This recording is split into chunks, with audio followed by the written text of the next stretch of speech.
નમસ્કાર દોસ્તો, world ઇનબોક્સની YouTube channel પર હું છું આપનો દોસ્ત રજની. મિત્રો, ડેલી 5 શ્રેણી અને વર્લ્ડ ઇનબોક્સની યુટ્યુબ ચેનલમાં હું આપનું સ્વાગત કરું છું. ડેલી 5 અંતર્ગત આજે આપણે વાત કરવાની છે ગુજરાતી વ્યાકરણને લગતા મહત્વના એવા 5 પ્રશ્નોની, અને તમને ખ્યાલ છે એમ કહેવત સંદર્ભના 5 પ્રશ્નો આજે આપણે સમજવા છે. કેવી રીતથી પરીક્ષામાં કહેવતને સંબંધિત પ્રશ્નો પૂછાતા હોય એ રીત પણ તમને મળશે, અને થોડીક આસપાસની આપણે વાતો પણ કરીએ, અને એમ જવાબ છે એને આપણે મેળવીએ. કહેવત શબ્દને તમે સમજો જ હશે. કહેવતમાં કહેવું, એમાં કહેવત જે પહેલા કશું કહેવાય ગયેલું છે અત્યારે એની પણ એ પછી કહેવાય ગયેલા પછી આપણે ત્યાં એ શબ્દ વારંવાર લોક જીભે ચડી ચડી આખું વાક્ય કોઈ સૂત્રાત્મક રચના છે એ પહોંચી, એને આપણે કહેવત તરીકે ઓળખીએ છીએ. કહેવતને લોકોક્તિઓ તરીકે આપણે ઓળખવી જોઈએ. આપણે એવું ના કહી શકીએ કે આ સર્જકે 100 કહેવતોની રચના કરી, એવું ના કહી શકાય, કેમ કે કહેવતના કોઈ સર્જક ના હોય. એ લોકોક્તિઓ, લોક સાહિત્યનું એ ઘરેણું છે કહેવતો. હા, એવું બને કે કોઈ વ્યક્તિના માનસમાં કોઈ એક સૂત્રાત્મક વાક્ય આવી ગયું હોય અને પછી એને બીજા વ્યક્તિને કીધું હોય, ત્રીજા વ્યક્તિને, એમ કરતા કરતા એક આખા સમુદાયમાં પછી ફરી જાય, કેમ કે એ અનુભવથી આવેલું વાક્ય હોય કે હા જો આમ છે તો તેમ છે. એમાં પ્રાસ રચના હોય, સૂત્રાત્મકતા હોય, એક સૂત્રાત્મકતા હોય, બહુ લંબાણ ના હોય, બહુ ટૂંકું પણ ના હોય, પણ એમાં કોઈક અનુભવનું કથન હોય, વળી એમાં કંઈક વિશેષ સમજણયુક્ત શબ્દોનું પ્રયોજન થયેલું હોય, અને એમાં અલંકારિક રીતે જે શબ્દો ગોઠવાયા હોય. આ એક યાદ રાખવાનું. એટલે કોઈ પણ કહેવત છે ને એ એક અન્યોક્તિ અલંકાર છે. કેવો છે? અન્યોક્તિ. કહેવત ક્યારેય સીધું નથી કહેતી. કહેવતમાં કશીક આડ વાત પણ હોય. બની શકે કોઈ કથાઓ પણ કહેવતની અંદર હોય અને પરિણામે કહેવત અવતરે. એટલે કહેવત સંદર્ભે તો ઘણું કહી શકાય. આ એક તમને પૂર્વ ભૂમિકા બાંધી આપી. કહેવત કંઈક આવું છે, પણ કહેવત છે એ ખૂબ મજાની હોય. કોઈ પણ કહેવત આપણને ગમી જાય બધી કહેવતો હોય. તો ચાલો એ મજાની કહેવતોને આપણે માણીએ. કહેવત સ્પેશિયલ લેક્ચર તમારા માટે છે. માણતા પહેલા, કહેવત સુધી પહોંચતા પહેલા કવિ દાદને આપણે યાદ કરવા પડે. એ કહે કે આ ભૂમિમાં જ દૈવત જેવું છે કશુંક. આ ભૂમિમાં જ દૈવત જેવું છે કશુંક. વાવો મહાભારત અને ગીતા નીકળે. તમે જો, આ ભૂમિ જ આપણી ભાગ્યશાળી પુણ્યશાળી છે, સંસ્કારી ભૂમિ. વાવી દો મહાભારત, લખો મહાભારત, એની વચ્ચે ક્યાંક ગીતા રચાઈ જાય છે કે આ ભૂમિમાં જ દૈવત જેવું છે કશુંક. વાવો મહાભારત અને ગીતા નીકળે. છે આ કાલિદાસ અને ભોજના ખંડેરો. છે આ કાલિદાસ અને ભોજના ખંડેરો. જરાક ખોતરો ને ત્યાં કવિતા નીકળે. જરાક ખોતરો, એ કોતરો ખંડેરો ને ત્યાં કવિતા નીકળે. આવી સાહિત્ય સમૃદ્ધ ભૂમિ, અને એમાં આપણને જે કહેવતો સાંપડી છે એને આપણે જોવી છે 5 પ્રશ્નોના સ્વરૂપમાં. તો એમાંનો પહેલો પ્રશ્ન તમારી સામે છે. એક સાદી રીતે આ છે પ્રશ્ન પૂછવાની. જો લખ્યું છે કે ઈચ્છા હોય તો બધું થાય.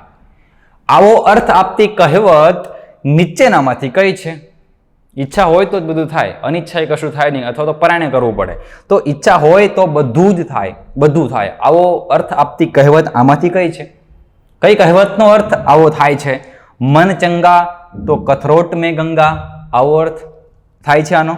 પછી મન હોય તો માળવે જવાય. આપ સમાન બળ નહીં, વળી ધર્મના કામમાં ઢીલ નહીં. તો આવા વાક્યો છે ને, જો લોક જીભે ચડી ગયા હોય, કોઈ માનો કે આ કહેવત છે આ ભાઈએ લખી હોય એવું તમે કે સાંભળ્યું નહીં હોય, કહેવતોના સંગ્રહ હોય, તો એનો અર્થ શું થયો કે કોઈ વ્યક્તિઓએ સાંભળેલી કહેવતો ભેગી કરેલી છે અને પછી એનું પ્રકાશન કરેલું છે. એટલે સંગ્રહ હોય કહેવતના, એ સંપાદનનું કામ થયું, પણ કોઈએ લખી હોય એવું ના બને. એટલે આ જે તમારી સામે બધું આવ્યું એ બધું લોક જીભે ચડી ગયેલા વાક્યો છે, સૂત્રાત્મક રચનાઓ છે, જેને આપણે કહેવત કહીએ છીએ.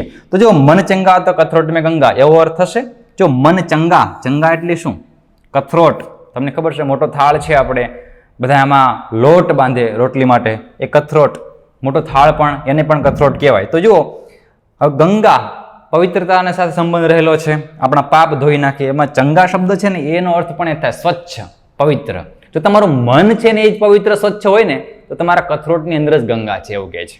તમારે ત્યાં સુધી પહોંચવાની જરૂર નથી. તો મનની પવિત્રતા સાથે જોડાયેલો આ અર્થ છે આનો. એટલે એવો અર્થ અહીં થતો નથી. જો ઈચ્છા હોય તો બધું થાય, એવો અર્થ અહીં થતો નથી. પછી જો મન હોય તો માળવે જવાય. કોઈક ગંતવ્ય સ્થાન સુધી પહોંચવું છે, પણ ઈચ્છા ન હોય તો નહીં, ઈચ્છા હોય ને તો જવાય. પછી તો કોઈ પરાણે ઢસડીને લઈ જાય એ વસ્તુ સાવ અલગ છે પાછી. પણ મન હોય તો માળવે જવાય, નહીં તો જઈ શકાય નહીં. ઈચ્છા હોય ને તો બધું થાય. અનિચ્છાએ થયેલા કાર્યમાં પણ કાંઈ લેવાનું ના હોય. ઈચ્છાથી કરેલું કાર્ય છે એ આપણને સિદ્ધિ તરફ લઈ જતું હોય છે. ઘણા બધા અર્થો કાઢી શકાય, પણ આ કહેવત મન હોય ને તો માળવે જવાય ભાઈ, નહીં તો કાંઈ મેળ આવે નહીં. પરાણે મમ્મી ને પપ્પા બે ધબધબાવીને મોકલે, જા ભાઈ તૈયારી કરવા અને તારે કંઈક ઓફિસર થવાનું છે આ તે, પણ પોતાનું જ મન ન હોય તો ક્યારેય માળવો નજીક આવે નહીં. તો બરાબર યાદ રાખવાનું છે. પ્રદેશના સંદર્ભમાં છે, આપ સમાન બળ નહીં અને મેઘ સમાન જળ નહીં, એવું પણ કહેવત હોય છે. આપ સમાન, પોતાના સમાન બળ નહીં, કોઈકની આશાએ ક્યારે જીવવાનું હોતું નથી. મેઘ સમાન જળ નહીં, જળ હોય તો પછી મેઘ, એનો પર્યાય પાછો કોઈ છે નહીં, વરસાદ. તો જુઓ, આપ સમાન બળ નહીં, મેઘ સમાન જળ નહીં, એવું પણ કહેવાય. આટલું જ ચાલે. અને મેઘ સમાન જળ નહીં એટલું પણ ચાલે. ધર્મના કામમાં ઢીલ નહીં, ધર્મને લગતું કોઈ કામ છે તો પછી એમાં ઢીલાશ ન ચાલે, આળસ ન ચાલે, સ્ફૂર્તિ જોઈએ ભણવામાં બધામાં. તો ધર્મના કામમાં ઢીલ કરાય નહીં. અધર્મનું કામ હોય તેમાં ઢીલ જવા દેવાય, પણ આમાં ઢીલ કરાય નહીં. ધર્મનું કામ હોય, ધર્મને લગતું હોય એમ, તો એ વાત. કોઈકના હિતનું કાર્ય, એવું પણ તમે કહી શકો. તો ખ્યાલ આવ્યો, કહેવતમાં કંઈક ને કંઈક એવું રહેલું છે કે જેમાં નાનકડો એ હોય પણ જીવનને છેક સુધી સ્પર્શી જાય ને એવો ઉપદેશ રહેલો છે. એ બધું જીવનનો નિચોડ હોય, અનુભવોનો નિચોડ હોય, ત્યારે આ બધા વાક્યો છે ને એનું સર્જન થયું હોય છે. અને આ જીવનને વિસર્જન ન થવા દે. જો આ બધા વાક્યો સુધી આપણે પહોંચીએ તો એનું જીવનનું વિસર્જન થતું અટકાવી દે, કેમ કે એમાં ગંભીર અને ગહન એવા બંને અર્થો પણ હોય. તો આ બધી કહેવતોનો એક આપણે અર્થની વાત કરીને બીજો પ્રશ્ન તમે જુઓ. આવું પણ પૂછાય કે કહેવત અને તેનો અર્થ યોગ્ય ન હોય તેવો વિકલ્પ શોધો. આ બધું કહેવત છે, આ બધું તેનો અર્થ છે. હવે આપણે પહેલો પ્રશ્ન જોયો એમાં શું હતું? એક જ કહેવત, એનો પેલો સીધો અર્થ આપ્યો હતો અને સીધી ઘણી બધી કહેવતો હોય. ઘણીવાર સીધી કહેવત હોય અને પૂછે કે આનો અર્થ શું થાય એ જણાવો. હવે આ પ્રશ્ન એક પૂછવું એના કરતાં 4 પ્રશ્નોનો એક પ્રશ્ન બનાવ્યો છે કે આડે લાકડે આડો વાઢ. આ કહેવત છે, બરાબર? જ્યાં આડું લાકડું હોય ને ત્યાં વાઢ પણ કેવો રાખવો પડે? આડો રાખવો પડે, નહીં તો પછી લાકડું આડું ફાટે ને પાછું. તો એનો અર્થ એવો થાય કે જેવો માણસ તેવો વર્તાવ, જેવા સાથે તેવા. આવું પણ તમે બોલ્યું સાંભળ્યું છે. આ પણ કહેવત જ છે, જેવા સાથે તેવા. સાંભળ્યું જ છે આપણે થતા હોય પાછા એવા તો ઘણા. તો પછી આંગળીથી નખ વેગળા, શરીરની રચનામાં ફરક ન પડે. આવો અર્થ થાય છે કે નહીં એ જોવાનું હો પાછું. લીલા વનના સૂડા ઘણા, લાભ જોઈ સહુ આવે. એવો અર્થ થાય છે. જો આનો અર્થ એવો થાય છે, લીલા વનના સૂડા ઘણા. સાચું કે ખોટું? એમ. વાડ વિના વેલો ન ચડે. આનો અર્થ એવો થાય, ઓથ વગર આગળ ન વધાય. ઓથ આધાર વગર આધાર આગળ ન વધાય. તો હવે તમે જુઓ, આધાર કાર્ડ નહીં હો પાછું, કોઈનો સહારો એમ. ઓથ વગર આગળ ન વધાય. તો ખ્યાલ આવ્યો આપણને આ 4 કહેવતો, એની સામે તેના 4 અર્થો. પણ એવો કયો વિકલ્પ છે કે જેમાં કહેવત સાથે તેનો અર્થ છે બંધ બેસતો નથી? તો તમે જુઓ અહીંયા વિકલ્પ બી ઉપર નજર કરો કે આંગળીથી નખ વેગળા. તો એનો ચોક્કસ અર્થ એવો થાય છે કે જે વ્યક્તિ પારકા હોય ને એ ક્યારે પોતાના થાય જ નહીં. પારકા એ પારકા જ રહે, પોતાના છે ને પોતાના જ રહે. હવે આ કહેવતનો અર્થ આવો થાય એવું યાદ રાખવાનું છે. ઘણીવાર આપણે ત્યાં એવું પણ બને છે કે કહેવતો વિરુદ્ધ અર્થવાળી પણ બને છે. જેમ કે આપણે સાંભળેલું છે ને કે બોલે તેના બોર વેચાય, એટલે કે બોલવું જોઈએ. ઘણા કે શું બગબગાટ કર્યા કરે છે, જ્યારે હોય ત્યારે બોલતા બોલ બોલ બોલ બોલ. ન બોલવામાં 9 ગુણ છે, ખબર પડે કે નહીં? તો એમાં ન બોલવામાં 9 ગુણ એવું. તો આપણને થાય એક કહેવત આવું કહે છે, એક કહેવત આવું કહે છે, આમાં માનવું કોનું? હવે એ અનુભવની વાત છે. જેવું સ્થળ, જેવા વ્યક્તિ, તેની સાથે તેવો વ્યવહાર, જેવા સાથે તેવા આપણે સમજીએ છીએ ને, આ જ રીતે. એટલે જે તે કહેવત એ અમુક સમય સંદર્ભમાં પણ લાગુ પડતી હોય. આને પણ યાદ રાખવું. એટલે આંગળીથી નખ વેગળા એ કહેવત કયા સંદર્ભમાં વપરાતી હોય છે કે એ જવા દો. હવે આંગળીથી નખ વેગળા એ ક્યારે આપણા છાશે તે હવે થાશે. તો એવા સંદર્ભમાં એ છે કહેવતનો ઉપયોગ થતો હોય છે. બાકી તમે જુઓ, એને જો હવે આડે લાકડે આડે વાઢ કરવો જ જોશે કે હવે એવો છે ને તો એની સામે આપણે એવા થવું જ જોશે. જેવો માણસ તેવો વર્તાવ, જેવા સાથે તેવા. લીલા વનના સૂડા ઘણા. પેલા કોઈ બોલાવતું પણ નહોતું. હવે સંપત્તિ આવી છે ને એટલે બધા દોડી દોડીને આવ્યા છે. આ વન સાવ સૂકું હતું ત્યારે કોઈ આવતું નહોતું, પણ હવે તો લીલું વન છે, ફળો હશે, લાભ જોઈ ગયા છે, એટલે ઘણા બધા સોડા છે તેને ખાવા માટે, એનો ઉપયોગ કરવા માટે આવી જશે. આવા સોડા આપણે જોયા જ હોય છે, જ્યાં ત્યાં રખડતા જ હોય છે પક્ષી અને માણસો પણ ખરા.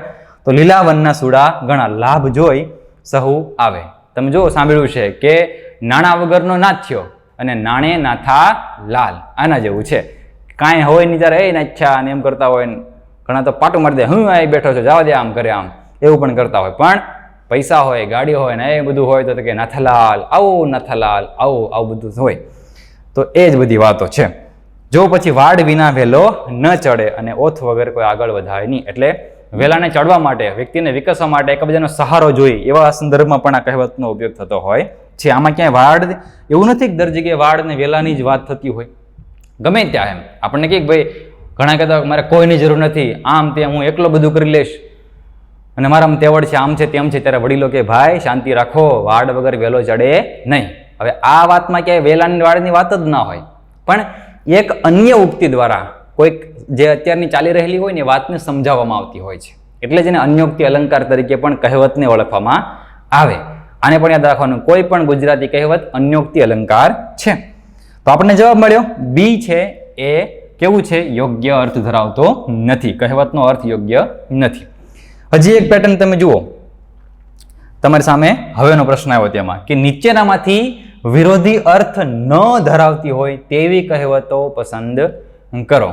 બે સામસામી છે એટલે કહેવતો લખ્યું છે. હવે તમે જુઓ, વિરોધી અર્થ ધરાવતી અને ન ધરાવતી.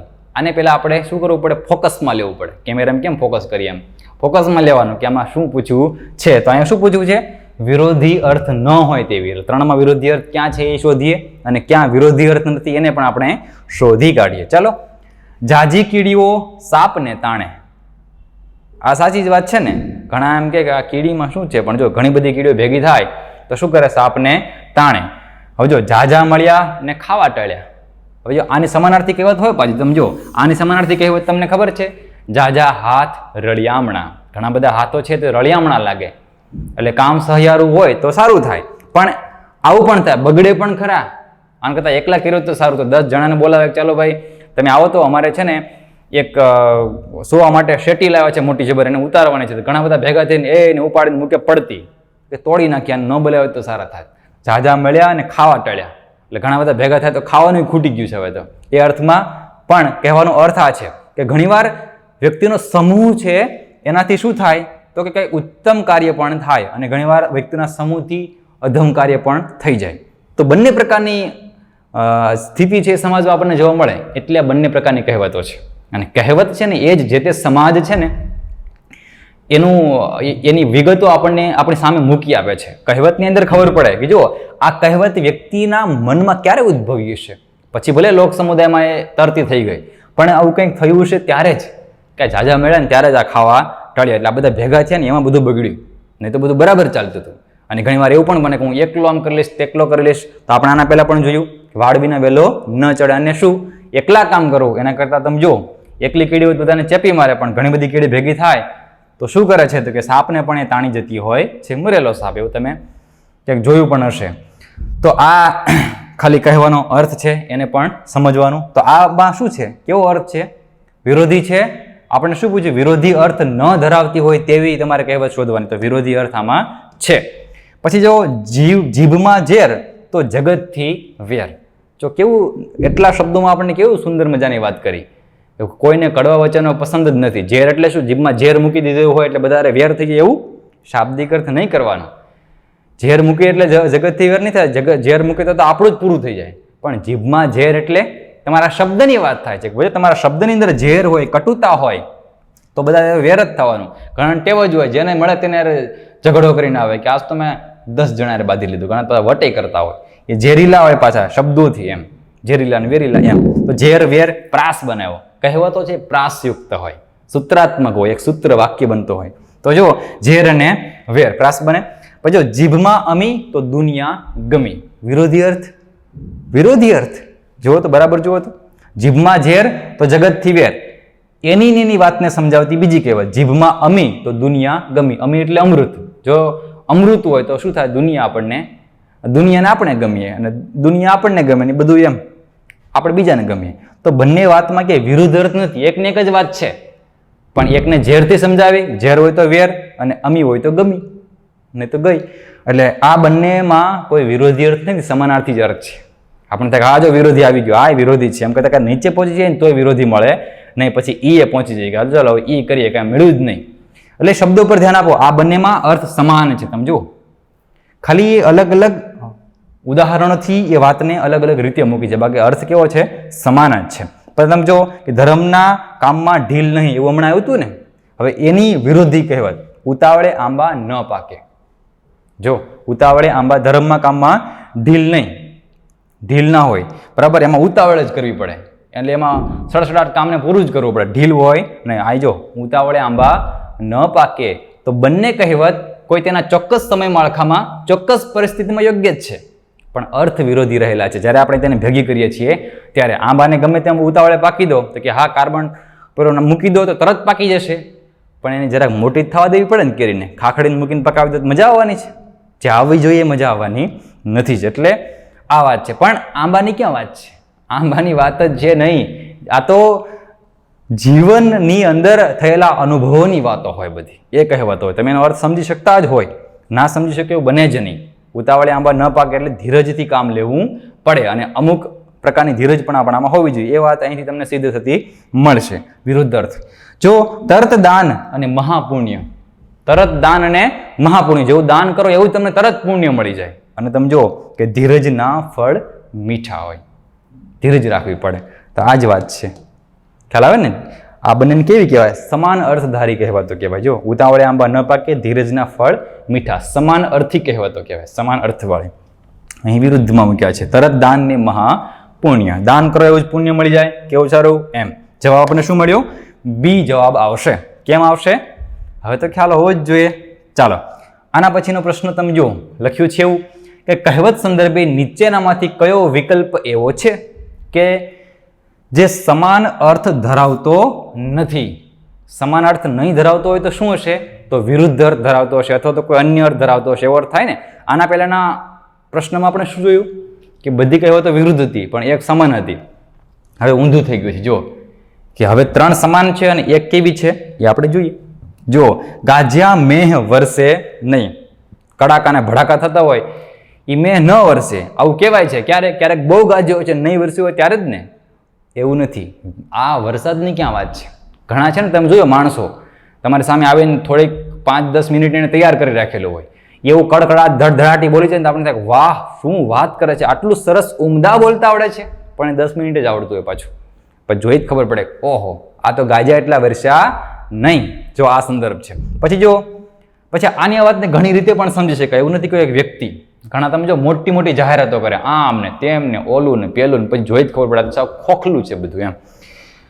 પછી જો ભસતા કૂતરા કરડે નહીં, ઘણી વાર બટકાય ભરી જાય થોડું છે, ના જ કરડે, પણ કહેવાનો અર્થ સમાન છે કે જે ખૂબ બડબડાટ કરતા હોય એમાં કંઈ હોય નહીં, એવા અર્થમાં. ખાલી ચણો વાગે ઘણો, એવું કહે ને, એવા અર્થને તમારે સમજવાનું. તો જો આ કહેવતો બંને સમાન અર્થવાળી છે. પછી ઉજળું એટલું દૂધ નહીં, જેટલું ધોળું છે બધું દૂધ જ એવું થોડું છે? તો ક્વિનાઇલ છે એ ધોળી હોય એવું થોડું છે. ઉજળું એટલું દૂધ નહીં એટલે જેટલું દેખાય છે ને સત્ય એ બધું જ સત્ય ના હોય, એમાં કંઈક અસત્ય પણ છુપાયેલા પડેલા હોય. આવું પણ કહી શકાય. અર્થ કાઢવાના, ખેંચી કાઢવાના આપણે. જો ચમકે તે તમામ સોનું નહીં, સમાન અર્થ છે ને. બંને અર્થ જેટલું ચમકે એ બધું કઈ સોનું હોય ના હોય, એટલે જે જેટલું દેખાય છે ને એ બધું પૂરેપૂરું સત્ય ના હોય, એમાં ક્યાંક ને ક્યાંક બીજું બધું પણ છુપાયેલું હોય. આવું આપણે અર્થ કાઢવાનો. પછી જો ચેતતો નર સદા સુખી, જે ચેતીને ચાલે એ સદાય સુખી થાય. અને પછી જો કે બહુ ડાહ્યા બહુ ખરડાય. શું કીધું છે? બહુ ડાહ્યા બહુ ખરડાય. હવે બરાબર જોવાનો આનો અર્થ શું થાય? ચેતતો, જે ચેતીને ચાલતા હોય એ હંમેશા કેવા થાય? સુખી થાય. પણ પાછા જો ચેતીને ચાલવામાં બહુ ડાયા થાય તો પાછા શું થાય? કે બહુ ખરડાય. એવો અર્થ છે, સમાન અર્થ છે. જોવો તમે બરાબર. તો કે અહીંયા તમે જો અહીંયા વિરુદ્ધ અર્થ મળશે તમને, સમાન નહીં મળે. હજી નીચે જુઓ એટલે ખબર પડે. કુંબળું ઝાડ વાળીએ તેમ વળે. કુંબળું ઝાડ છે એને તમે જેમ વાળો તેમ વાળી શકે. કયા અર્થમાં કહેવા માંગે? ઝાડને વાળી નાખવાને એમ છે, બહુ વાળો જો બટકી જશે.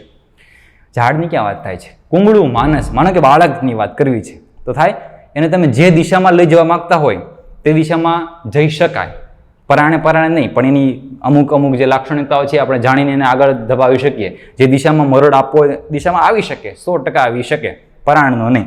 તો જો એ કુંબળું ઝાડ છે, વાળીએ તેમ વળે. અને પછી તો કે એના જ જેવો એક અર્થ છે, જો કે પાકે ઘડે કાંઠા ન ચડે. ઘડો બરાબર પાકી ગયો હોય માટલું, પછી એના પર કાંઠો મૂકવો હોય તો ચડે નહીં. એ જે તે સમયે જ એને ઘાટ આપી દેવો પડે, એને વાળી દેવું પડે. એ કુંબળો હોય ને ત્યાં સુધીમાં જ એનું જ્યારે ઘડતર ચણતર થતું હોય ને ત્યાં સુધીમાં જ એનો કાંઠો બરાબર ઘડાઈ જવો જોઈએ. પછી જેમ વાળો તેમ ન વાળે, પછી આપણને વાળીને ક્યાંક લઈ જાય. તો જો બંનેનો અર્થ સમાન જ છે, પણ જરા શોધવો પડે. પરીક્ષામાં આવું જ્યારે આવે ને ત્યારે આપણને થાય આ જ લાગે છે, એ જ ના હોય. જો અહીંયા છે, જો બહુ ડાયા છે ને બહુ ખરડાય, બહુ ચેતતા થાય, ખરડાય એટલે એ જ ભાંગી પડે. અને પાછી એવી જ કહેવાય, ચેતતો નર સદા સુખી. જે ચેતીને ચાલે એ સુખી થાય, પણ પાછું બહુ ચેતવામાં શું થાય? ખરડાય જાય. ક્યારેક બધું હોય એ બધું જતું રહે. તો બંને પ્રકારના અનુભવવાળા વ્યક્તિઓની બંને કહેવતો આપણને મળે. વિરુદ્ધ અર્થ જવાબ આપણને મળશે સી. બરાબર. દરેક કહેવતના આવા અર્થો તમારે સમજવાના હોય. જરા અઘરી કહેવત તમારા માટે લઈ આવો છો એટલે તમને પરીક્ષામાં હવે જ પૂછાશે અને તમે જવાબ સુધી પહોંચશો તો સરળ પણ લાગશે. આવું બધું આપણે જોવાનું હોય, સમજવાનું હોય છે. આ આપણું સાહિત્ય. જો જરાક ખોતરો ત્યાં કવિતા નીકળે, આવું બધું પણ આપણે ત્યાં નીકળ્યું છે, કહેવતો છે. પછી જો લખ્યું છે કે છાણના દેવને કપાસિયાની આંખ. કહેવતનો અર્થ આપો. તમારી સામે કહેવત આપી છે, એનો અર્થ આપી દેવાનો છે તમારે. કે લાયકાત તેવો સત્કાર, ભાડું ન મળી જવું, જોર જુલમી કરવી અને પાયમાલ થવું. પાયમાલ એટલે સાવ નષ્ટ થઈ જવું, નાશ પામવું. કયો અર્થ થશે આમાંથી એ તમારે કહેવાનો. છાણના દેવને કપાસિયાની આંખ. કેમ આવું કીધું? જો છાણના દેવ ને કપાસિયાની આંખ, આવું હોય છે? છાણના દેવ તેને કપાસિયાની આંખ, એવું કે હોય નહીં. પણ કહેવાનો અર્થ તમે સમજો કે ભાઈ જો તમે પથ્થરનો દેવ બનાવો છો અને એની આંખો રાખો તો એની કેવી આંખો હોય?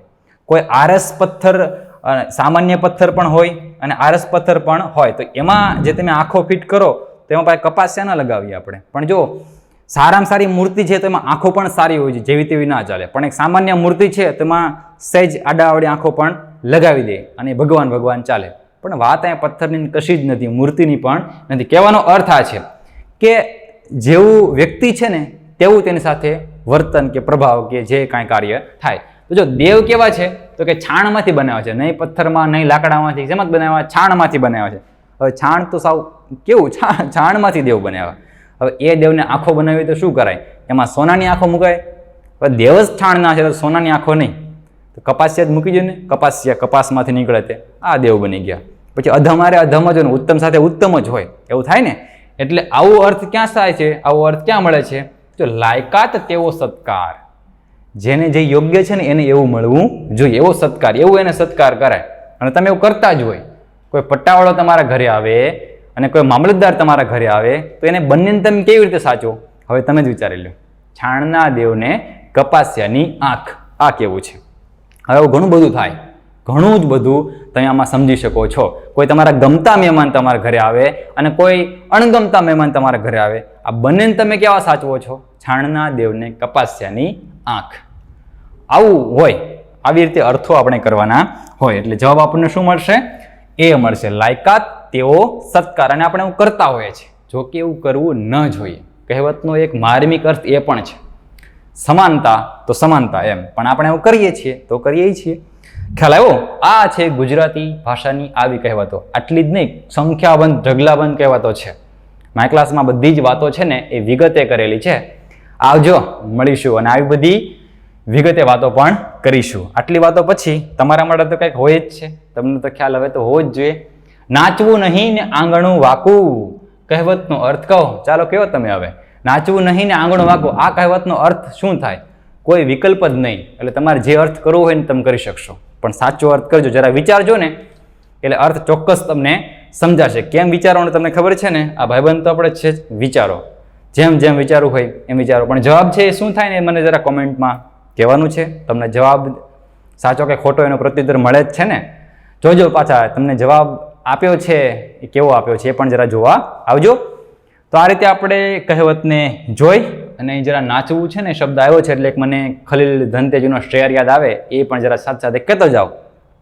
એ કહે છે, એનો ત્રીજો શેર આવો છે ગઝલનો. ત્રીજો શેર સાંભળો છે કે એ 3 સુધી આપણે ગઝલ બોલીએ? ચલો કહું જો. એ કહે કે ક્યાંક મળો તો રોકી લેજો બીજું શું. ખલીલ ધનતેજવીઓ આવું કહે. ક્યાંક મળો તો રોકી લેજો બીજું શું. તબિયત બબિયત પૂછી લેજો બીજું શું. ક્યાંક મળો તો રોકી લેજો બીજું શું. તબિયત બબિયત પૂછી લેજો બીજું શું. ને આપ અમારી જોડે રહેજો. ને આપ અમારી જોડે રહેજો. ન ફાવે તો વળતી ગાડી પકડી લેજો બીજું શું એમ. અને જો કે વાંકું સીધું આંગણ જોવા ન રહેશો. વાંકું સીધું આંગણ જોવા ન રહેશો. તક મળે તો નાચી લેજો બીજું શું. તક મળે તો નાચી લેજો બીજું શું. આ સર્જકના મનમાં કહેવત પડી હોય ને ત્યારે આ શેર રચાય. નાચવું નહોતું ને આંગણું વાંકું. કે વાંકું સીધું આંગણ જોવા ન રહેશો. તક મળે ને તો નાચી લેજો બીજું શું. બસ આપણને જ્યારે પરીક્ષાની તક મળે ને ત્યારે આપણે નાચી જ લેવાનું છે. અને તમને નચાવીશું પણ ખરા. જ્ઞાનથી નચાવીશું, બીજી કોઈ રીતે નહીં. જ્ઞાન સમૃદ્ધ થઈને આપણે નાચવાનું છે. જેમ કવિ કાલિદાસની અભિજ્ઞાન શાકુંતલ નાટ્યકૃતિ જોઈ અને જર્મન કવિ ગેટે નાચી ઉઠે, એમાં આપણે નાચી ઉઠવાનું છે જ્ઞાન સમૃદ્ધ થઈને.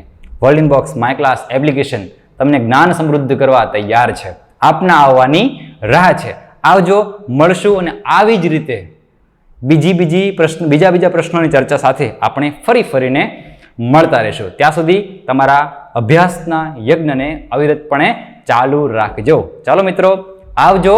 જય હિન્દ.